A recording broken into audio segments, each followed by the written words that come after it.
Does anybody have any burning questions? We don't have much time, but... Just one. I can probably say, I think you can hear me. I mean, now you've identified the gap, 35% don't even mention women, and much less talk about violence against women and girls, and talk about domestic abuse primarily. What will the civil service do, or how will you take that forward to challenge CPPs about that gap in information? Just last week, myself and a few colleagues kicked off what's hopefully going to be a review of all plans. So we work closely with all colleagues, including colleagues that are here today, to look in where the gaps are across a range of issues, and then hopefully be able to kind of give a national overview of where there are gaps, where things need to be addressed, where there's greater impact need to be made. So hopefully in a few months we'll have been able to take a further detailed look across that, and then from that work with colleagues and organisations to think, well, how do you start to address that, and how do you start to work with authorities in terms of how they take that issue forward. So that's in terms of where I can see us bringing a contribution to that.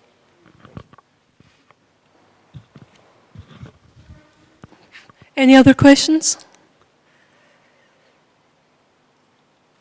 Oh, I'm going to move to the back with this.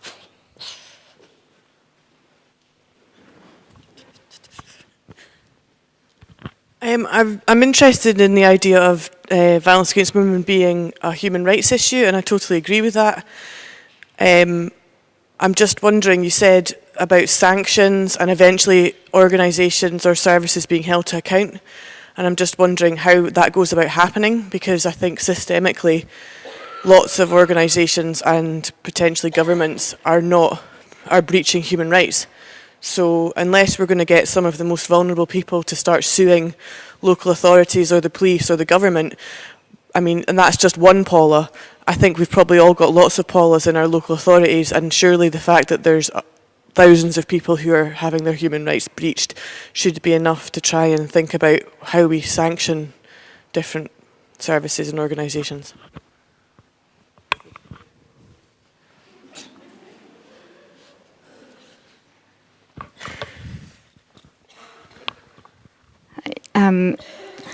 Yes, I should say that I was always taught as a litigation lawyer that to be successful in litigation you should keep your client out of court, because it's really not what you want to do is go through a lengthy court case with a woman in order to hold a service to account for something she should have had all along.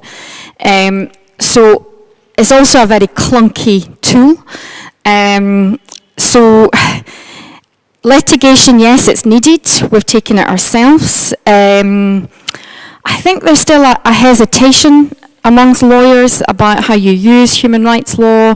There's some training needed there, particularly when you're looking at strategic litigation. For me, though, it's important as a tool to know it's there.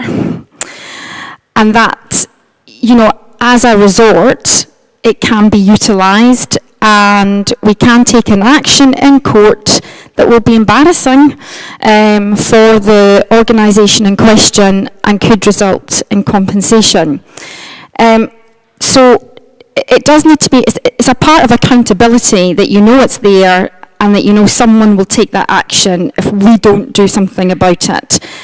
However, it's much, much better, in my perspective, to just raise awareness that actually these are rights that women hold, and can you just look at your services, look at what you do, because if there are problems there and changes aren't made, then someone will take an action, and there are lawyers out there that are increased training around that. These actions they have done, and they will take place. There's a lot of talk also about, you know, people tend to prefer like actions you can take to court, etc., and the monitoring mechanisms around that. But don't underestimate, I think, you know, the tools like the CEDAW committee and, you know, some of the committees that monitor through the Council of Europe, because sometimes that can be just as effective in terms of coming in and looking at the issue at a much more broader level, looking at the data, that kind of thing. Yeah, so hopefully that answers your question.